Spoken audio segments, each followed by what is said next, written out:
mong husgahan ang kahit na sino. Siya lang ang may alam kung ano ang totoo. Huwag mong husgahan ang puso ng iba. Puso mo lang naman ang iyong kilala. Siya raw ang may sala, akala mo lang yun. Marami siyang mali, maling-mali po yun. Di siya totoo, hindi yun ganon. Baka naman kasi akala mo lang yun.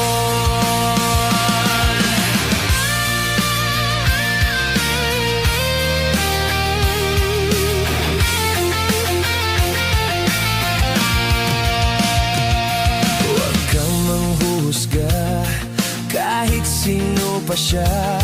Huwag kang magsalita, baka sumablay ka. Huwag mong husgahan ang